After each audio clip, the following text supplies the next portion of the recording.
বিশ্ববিজয় নওজোয়ান বিশ্ববিজয় নওজোয়ান বিশ্ববিজয় নওজোয়ান বিশ্ববিজয় নওজোয়ান শক্তিশালী ভারত ওলাই আহা সন্তান তুমি বিষ্ণুপদ ওলাই আহা সন্তান তুমি বিষ্ণুপদ বিশ্ববিজয় নওজোয়ান বিশ্ববিজয় নওজোয়ান বিশ্ববিজয় নওজোয়ান বিশ্ববিজয় নওজোয়ান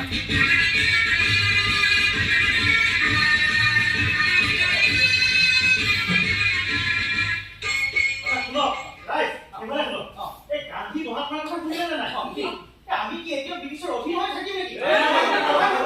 1930 চনতে আমাৰ এই আন্দোলনে ভাৰত জুৰি তীব্ৰ উদ্ধাৰ কৰিছিলে। আমি কি এতিয়া বগা বঙালী বনানী আইন মানি থাকিম নেকি? এই খনিনে ঠিক কথাই কৈছে। গান্ধীজী অসহযোগ আন্দোলনে যেনেকৈ বগা বঙালক তামা তাহা দেখুৱাইছিল নহয়, ঠিক তেনেকে কিন্তু বিদেশী বস্তু বৰ্জনক বাৰুকৈ শিকাইছে।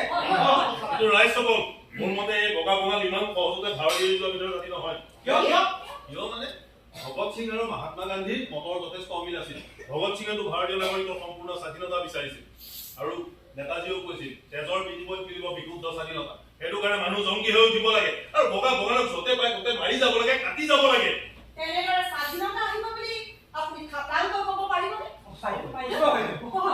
আমি আপোনাৰ কাৰণে বাঞ্চে গান্ধীজী যিয়ে অহিংস আন্দোলনৰ গুৰি ধৰিছিল, যাৰ বাবে ব্ৰিটিছে এতিয়া কি কৰিব উপায় নাইকিয়া হৈছে, আৰু আপোনালোকে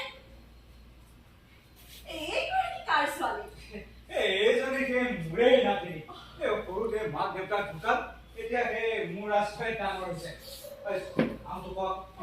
কথা বলো। নমস্কাৰ নমস্কাৰ, মই আপোনাৰ কথা সকলোৰে মুখত শুনিছো। এই কাৰণে সেই কৃষ্ণ কামৰ কনে চলিছে বা বৰজনী হ'ল পাই বহুতে দেখা। মই ভগীৰাৰ মুখত আপোনালোক সকলোৰে কথা শুনিছো। ময়ো আপোনালোকৰ লগত ভলণ্টিয়াৰ হিচাপে অংশ লৈ দেশ সেৱা কৰিব বিচাৰো। ভলেণ্টিয়াৰ হওক মুখৰ কথা ভাবিছো। যা ভিতৰে যা, ডাঙৰ লগত তেনেকে মাত মাতিব নাপায় ন। ভলেণ্টিয়াৰ বয়স কিমান হৈছে? 16 বছৰতে তাহে বগা বঙালত খেলিবলৈ যাওঁ হে। এই মানে ৰাইজে ককাৰ পৰা আখৈ পাই পাই যি মন যায় তাকে কৰি থাকে আৰু। 16 বছৰীয়া গাভৰু বুলি ওলাই কৰি নিদিবিদে যুগল ককাইদেউ। আমাৰ গাঁৱত কেইজনী আছে যি একেদিনাই 3 বিঘাকৈ মাটি গুৰিৰো শেষ কৰিব পাৰে? কেইজনী আছে একেদিনাই কাটৰ পাতত বহি 3-4খন গৈ ৰিহা উলিয়াব পাৰে? তোমাৰ কথাক মই শলাগ লৈছো কনকলতা। তুমি পৰোক্ষভাৱে হ'লেও আমাৰ এই আন্দোলনত উদগনি যোগাইছা। গান্ধীজীৰ মতে স্বনিৰ্মিত বস্ত্ৰ পৰিধান আৰু তোমাৰ সেই তাঁতৰ শালতেই বাজা নাই জানো স্বাধীনতাৰ সংগ্ৰামী ফুল? আমাৰ গাঁৱৰ মান ৰাখি মৰিবলৈ যাওঁ আমি, মৰিবলৈ যাওঁ। আমাৰ গাঁৱৰ মান ৰাখি মৰিবলৈ যাওঁ আমি, মৰিবলৈ যাওঁ। গাঁৱৰ মানুহখিনিয়ে আৰু কনকলতাৰ ঘৰখনে কনকলতাৰ অন্তৰত শিপাই থকা দেশ প্ৰেমৰ কথা বুজি পোৱা নাছিল। জ্যোতিপ্ৰসাদ আগৰৱালা বিষ্ণুৰাভাৰ গীতবোৰ শুনি পুষ্পলতাকে বুজাই দিয়া গান্ধীজীৰ দৰ্শনবোৰ বুজি কনকলতাৰ অন্তৰখন ব্ৰিটিছৰ বিৰুদ্ধে বিদ্ৰোহৰ জুই জ্বলি উঠিছিল। আৰু মই ব্ৰিটিছৰ নিমখ খাইছো। নিমখ খাই মই নিমখ হাৰামি কৰিব নোৱাৰো। ওপৰৰ আদেশ পোৱাৰ লগে লগে ঘৰখনে মোক ধৰি দি মই জেল হাজতত ভৰাই দিব লাগিব। মই কি কৰি আছো মই নিজেই নাজানো।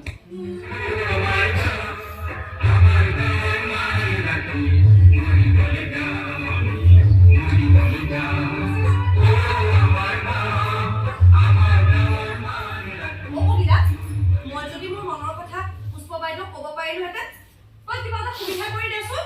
ৰচোন মই কি কৰিব পাৰো চাওঁ ৰ। চাচোন গান্ধী মহাত্মাৰ আহ্বানত চহৰৰ চকৰিবোৰ ধৰি আমাৰ গাঁওবোৰক কেনেদৰে গতি দিছে। মইতো কথা দিছো ভগীৰা, মই মোৰ গাঁওখন আৰু দেশখনৰ মান ৰক্ষা কৰিবলৈ মৰিবলৈও সাজু আছো।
ধৰিলে কোনোবাই আহিব অকল ঘূৰি ধৰাই নহয় আমাৰ স্বেচ্ছাসেৱী বাহিনীৰ পৰা বাছি বাছি বাহিয়ালখিনি লৈ আমি মৃত্যু বাহিনী গোট খুলিব লাগিব যে নিজৰ জীৱনক তুচ্ছ জ্ঞান কৰি গহপুৰ থানাত ইণ্ডিয়াত চেক উঠাব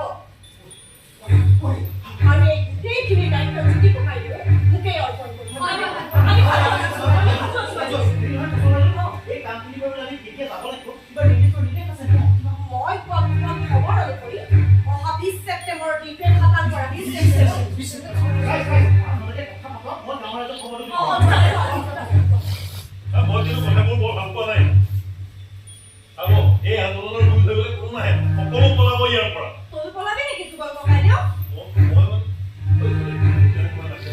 তই আকৌ তই আঁতৰ বুলি ক'লে ইয়াৰ পৰা পলাবলৈ মোক কি ভয় বুলি ভাবিছ নেকি মই ইয়াত আছি সকলোকে সন্মুখত ৰাখি ক'ব বিচাৰোঁ আমাৰ ইয়াৰ পৰা ওলোৱা মিত্ৰ বাহিনী দলৰ নেতৃত্ব মই ল'ব বিচাৰোঁ পুষ্প বাইটি ৰাখিবনে মোৰ কথাটি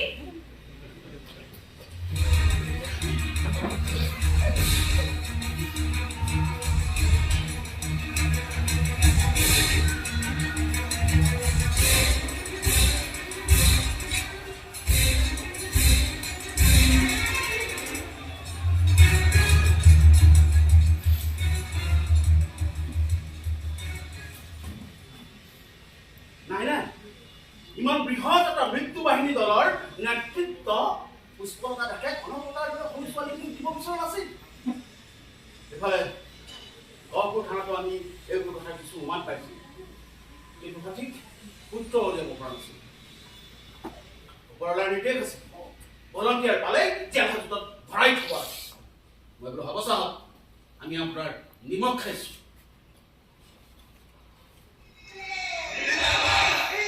এয়া আগত ওলাইছে মই যাব লাগিব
Vande!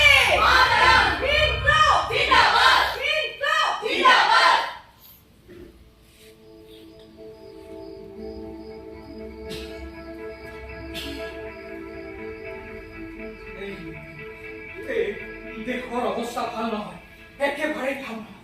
এই এতিয়া ক'ত কি হয় একো ঠিক নাই শুনিছো গহপুৰ থানালৈ বুলি ওলোৱা পশ্চিম দিশৰ সমতলটো হেনো কাইলৈ আমাৰ ইয়াৰ পৰা তহঁতে কনকৰ ওপৰত চকু ৰাখে তাই এক পুৰুষ ছোৱালী নহয় জানো কেতিয়া ক'ত কি কৰি পেলাই একো ঠিকে কি কৰিব চাবি কাইলৈ পুৱা যাতে তাই কোনেও ওলাই যাব নোৱাৰে ওলাই যোৱা দেখিলে মোক খবৰ দিবি মোক খবৰ দিবি এই জাগি শুবি ৰে জাগি শুবি জাগি শুবি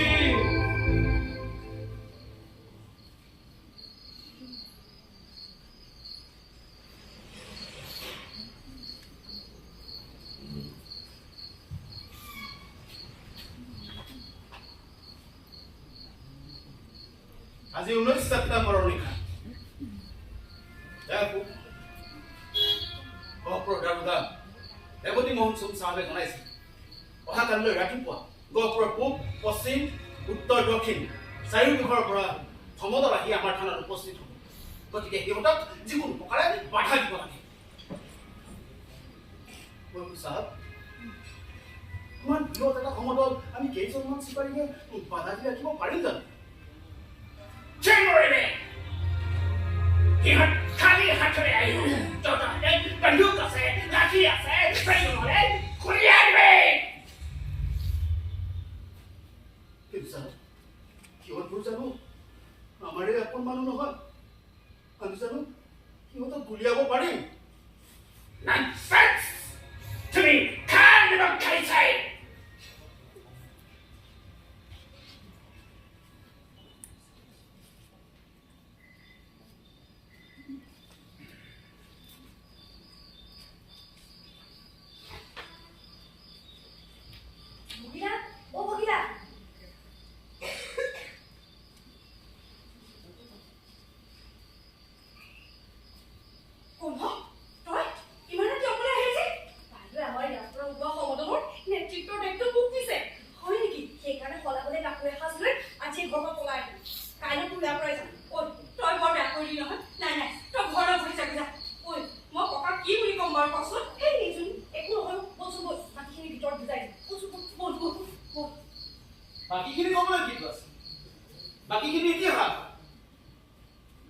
গহপুৰ থানাৰ চুম চাহাবে মোক জনালে পশ্চিম দিশৰ পৰা অহা সমদলটোক মই বাধা দি ৰাখিব লাগে সূৰ্যোদয় হোৱাৰ লগে লগে গহপুৰৰ পশ্চিম দিশৰ পৰা আহি সমদলটো থানাৰ সন্মুখত উপস্থিত হ'ল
কি গতি কৰিব ধৰিবই নোৱাৰিম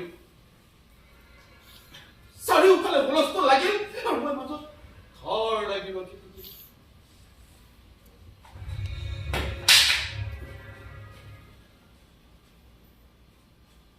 নিমখ খাই নিমখ হাৰামি নকৰাৰ ফল মই দিলোঁ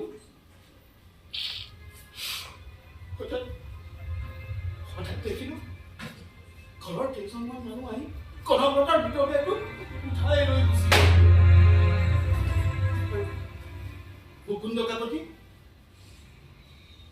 তাৰ কি হ'ল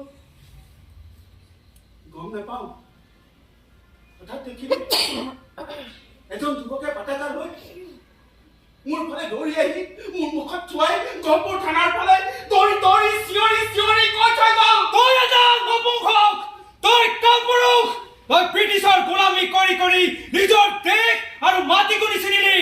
কনকলতা অমৰ হ'ল, কনকলতা শ্বহীদ হ'ল, আৰু তই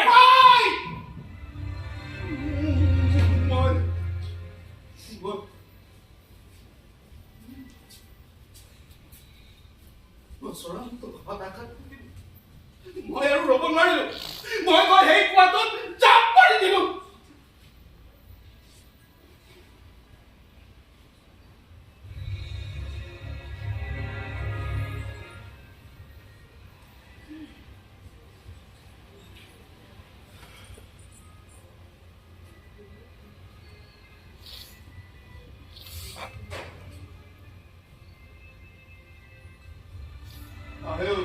কনকলতা ময়ে মাৰিলোঁ তই নমৰিলি অই তোৰ মাটি আৰু তোৰ দেশে তোক অমৰ কৰিলে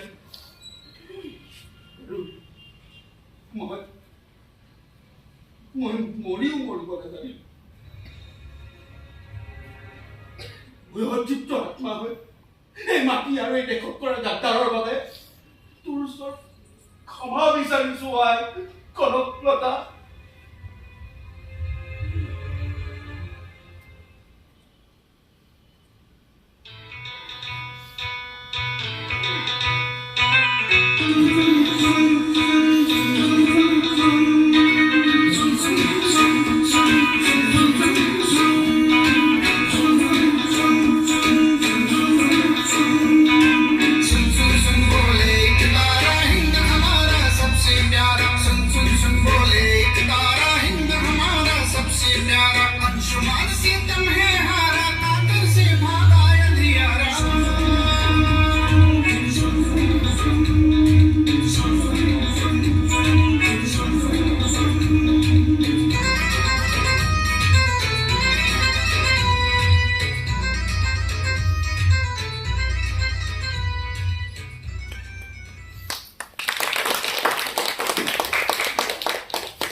আমি প্ৰথমতে আপোনালোকক ধন্যবাদ জনাইছোঁ যে এই ইমানখিনি সময় আপোনালোক ব্যস্ততাৰ মাজত এই বৰ্ণমৰ মজিয়ালৈ আহি মুঠতে 67টা খটখটি মই নিজেই বন্দী কৰি থাকোঁ 67টা খটখটি মই নিজে বগাব পাৰিম না মনতে আছে তথাপি চেষ্টা কৰোঁ এই 67টা খটখটি বগাই বগাই আহি আপোনালোকে আমাৰ যি বিশ্ব নাট্য দিৱসত অংশগ্ৰহণ কৰিলে আৰু আমাক উৎসাহ যোগালে নাটক আমি দুগুণ উৎসাহেৰে কৰিব পাৰিম সেইকাৰণে আপোনালোকক অশেষ কৃতজ্ঞতা ধন্যবাদ জ্ঞাপন কৰিছোঁ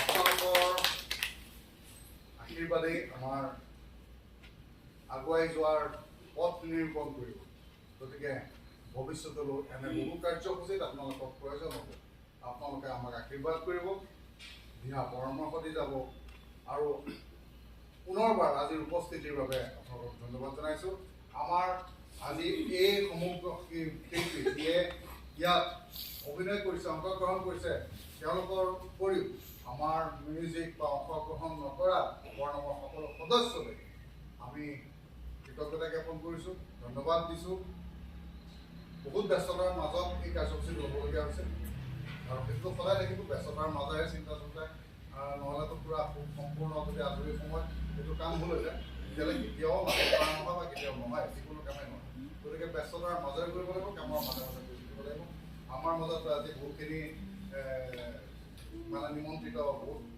আছে অৰুণো আহিছে অসমতাও আহিছে বাকী বহুতখিনি আছে মই যিমানখিনি ৰাজীৱ দাও আছে সকলোকে মই ধন্যবাদ জনাইছোঁ। সকলোৱে যাতে পুনৰ আমি দেখা পাওঁ, পুনৰ লগ পাওঁ। আমাৰ জুলাইত আকৌ চিলেন উৎসৱ হ'বলৈ গৈ আছে। আমি পুনৰ ভাবিছোঁ যে আমি এইবাৰ 13 অক্টোবৰৰ পৰা 22 অক্টোবৰলৈ ডাঙৰখিনিৰ কাৰণে মুভমেণ্টৰ আমি ৱৰ্কশ্বপ ৰাখিছোঁ। এইটো হ'ব ইয়াতে হ'ব, চিলড্ৰেন ৱৰ্কশ্বপটো বাহিৰত হ'ব, কাৰণ চিলড্ৰেন ৱৰ্কশ্বপত বহুত গাড়ী চাড়ী কথা আছে, সেইকাৰণে আমি বাহিৰত কৰিম। কিন্তু ডাঙৰ যিটো মুভমেণ্টৰ 10 দিনীয়া ৱৰ্কশ্বপ হ'ব ইয়াত হ'ব। এই 10 দিনীয়া মুভমেণ্টৰ এক্টিঙৰ ৱৰ্কশ্বপ কোনে কৰিব মতে শিকাব ভাৰতবৰ্ষৰ এজন বাহিৰৰ প্ৰশিক্ষক, যি স্কুল অফ কমেডিয়া, যি নাটকৰ স্কুল ডেনমাৰ্কৰ কোপেনহেগনত থকা স্কুলৰ পৰা 3 বছৰীয়া ডিগ্ৰী লৈ তেওঁ নিজস্বভাৱে এখন থিয়েটাৰ চলাই আছে। তেওঁৰ এক্টিং শৈলী মই চাই অভিভূত। আমাৰ বিশ্বনাথ চাৰিআলিলৈ আহি গৈছে নেপালৰ কাঠমাণ্ডুৰ যুৱৰাজ ঘিমিৰে, তেখেতে আহিব শিকাবলৈ। গতিকে এইখিনিৰ যোগেদি আমি আপোনালোকক প্ৰচাৰ কৰক। আমাৰ মাত্ৰ চিট 15জন ল'ৰা ছোৱালীক শিকাম এক্টিং আৰু মুভমেণ্ট।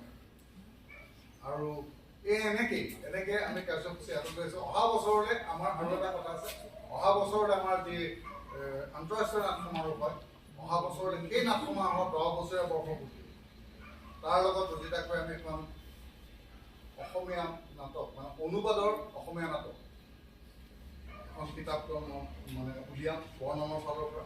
নতুন কাৰ্যপন্থা হাতত লৈছোঁ। গতিকে সকলোখিনি কামৰ বাবে আমি আশীৰ্বাদ বিচাৰি আপোনালোকৰ উপস্থিতি আমাৰ কাম্য। এইখিনি সময়ত আমাৰ অনুষ্ঠান সমাপ্ত হ'ল। আপোনালোকৰ পৰা আশীৰ্বাদ বিচাৰি আমি বিদায় লৈছোঁ।